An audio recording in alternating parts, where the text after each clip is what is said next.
You know, it was a very big point of contention for quite a while about the quality of the PlayStation Plus titles that we were getting every month, especially when you compared it to opposing services, not necessarily games with gold, but with Microsoft having such a compelling subscription service with Xbox Game Pass. I think that added on to people feeling disappointed with the PlayStation Plus titles that they were getting every month. However, since the release of the PlayStation 5, it has seemed to completely turn the corner, and recently, every month with the PlayStation Plus freebies, I think the games have been really good. Now, freebie in quotation, I've said it before, I don't like the fact we have to pay to play online. If you actually dissect what Sony undergoes in providing online connection and everything like that, and given a lot of the games you play online are from third parties, you know, it's a little bit questionable as far as the subscription service is concerned. However, at the very least, if we're going to be paying, you know, your $50 a year or whatever, ideally you would like to get some quality games. But a lot of the times, I've seen it in the comment section, I've seen it in the reception online,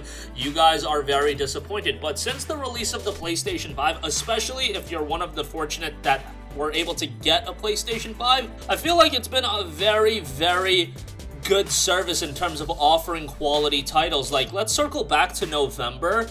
Middle-earth: Shadow of War was a freebie, Hollow Knight Voidheart Edition, and then a brand new release in Bugsnax. Those are three games that Middle-earth: Shadow of War and Hollow Knight, we both knew while those games were being offered, prior to them being offered, those are high-quality games and very compelling freebies. Bugsnax, even if it's not a game that's, say, up everyone's alley, it's still a brand new release, and hey, for the memes, launch day on PlayStation 5, I guess that's a nice inclusion as well, and that's a pretty good month, all things considered. Usually with any month, I think it's a success if you have one marquee title, then you have one lower key game that not a lot of people know, and then if you get an additional game on top of that, yo, that's great. And what we've been getting is that additional game that's usually relatively good. Middle-earth: Shadow of War, obviously I consider to be a marquee title, at least relatively marquee. Hollow Knight Voidheart Edition, great game, a little bit less known, and Bugsnax, of course, a brand new game that even if you meme on it, if you think it's a joke or whatever, it's still a new game, and I think that's a compelling addition. Then you circle into December, Just Cause 4, which Just Cause 4 initially wasn't a great game when it came out 3 years ago or whatever. It has made quite the comeback, and I think it's a relatively decent game now. You got Rocket Arena, and then you got Worms Rumble as well on PlayStation 5 and PlayStation 4. Okay, a little bit of a drop-off from the November offerings, but still relatively decent, with Just Cause 4 being a relative marquee title, Worms Rumble, Worms being a relatively known franchise, and then you got a lesser-known game in Rocket Arena as well. I think that encapsulates a decent month. Not as good as November, but decent enough. I would say that's passable, at least I think from a lot of you guys.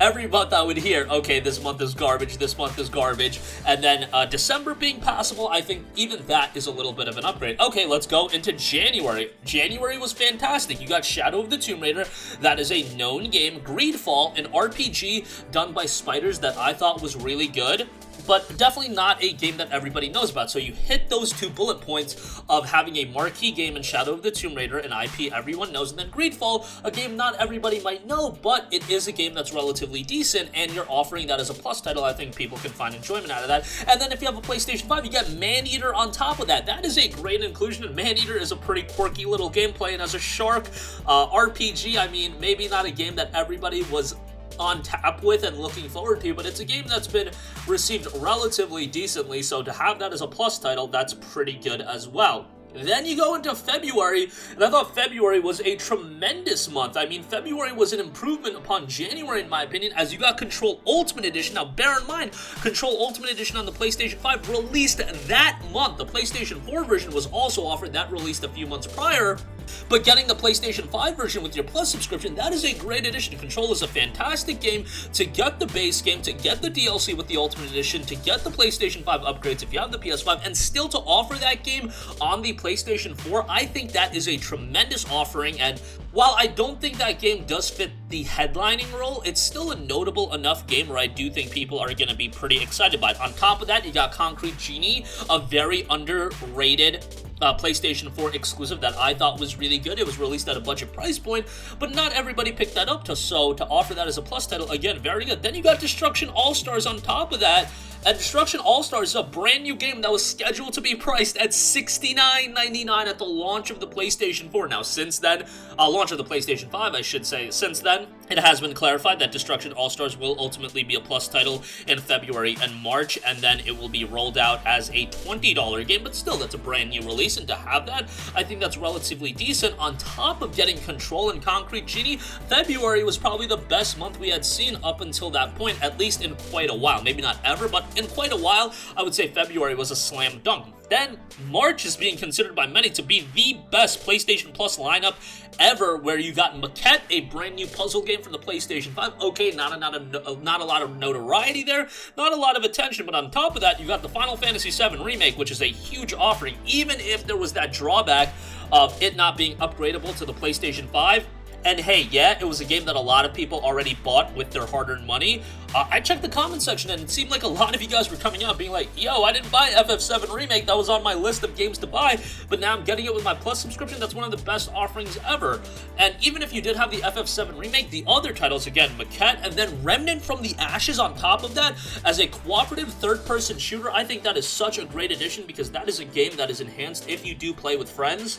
And for that to be available to everyone with a Plus subscription, you and all your buddies can download the game, you can all jump in together, and you can all have a damn good time with Remnant from the Ashes. So again, with FF7 Remake being that marquee game, Remnant from the Ashes as a secondary game, and then you got Maquette on top of that, that's a trifecta of good games. And if you have a PlayStation VR headset, you also got Farpoint, and even if you don't, you get to add that to your library, and then hopefully VR2 is a compelling enough purchase for a lot of you guys, and you end up picking that, well, you have Farpoint good to go. Now, Farpoint wasn't a tremendous game by any stretch of the imagination. It was one of those early VR titles, but hey, to get that as well, I think that's pretty good. And then we already know ahead of time, 6 weeks prior to it coming out in April, we're getting Oddworld Soulstorm, huh? That's another brand new game that probably would have gone for, what, at least $40? I think it was supposed to be a full price game. Maybe I'm crazy, I'm thinking that, but at the very least, that was going to be a $30 to $40 game. Maybe it would have been a $60 game. I'm not entirely sure, but for PlayStation 5 owners, that is going to be a plus freebie. Now, only the PlayStation 5 version, which is a bit of a bummer, but still, that is an incredible inclusion to get with that. And the last few months of Plus have really made a turnaround since the launch of the PlayStation 5. I have to be a little bit of a pessimist, and I always am. I really hope this isn't a setup for Sony to ultimately increase the price of PlayStation Plus, because I know that they're raking in a lot of revenue on PlayStation Plus, and they're making a ton of money off of it. Hopefully they don't see this as an opportunity to up it to $15 a month, $100 a year, whatever the case may be. Hopefully this is just them being like, hey, we haven't been offering the best Plus games in the world for the last few years. Let's really ramp up and offer good game after good game every month. And January, February, March, April, and November were all excellent months. December, you can have your opinion on it. Maybe it wasn't the greatest, but I still thought it was a decent enough month. But hey, 4 out of the last 6 months being pretty good, with Oddworld already painting a pretty good picture for April. I think that is a gigantic success. I'm definitely interested to hear what you guys think, since I talk about Plus quite a bit. Again, let me reiterate, I don't like the fact that we have to pay to play online, but if you're talking about the games that you're getting and offered, these are pretty solid. Hopefully at some point, pay to play online just goes away and Plus becomes a optional purchase where you get some benefits and everything like that. But comparatively speaking to what we've gotten in the past, I think this is a gigantic step up. Sound off with all of your thoughts in the comment section down below. Thank you for watching, and goodbye.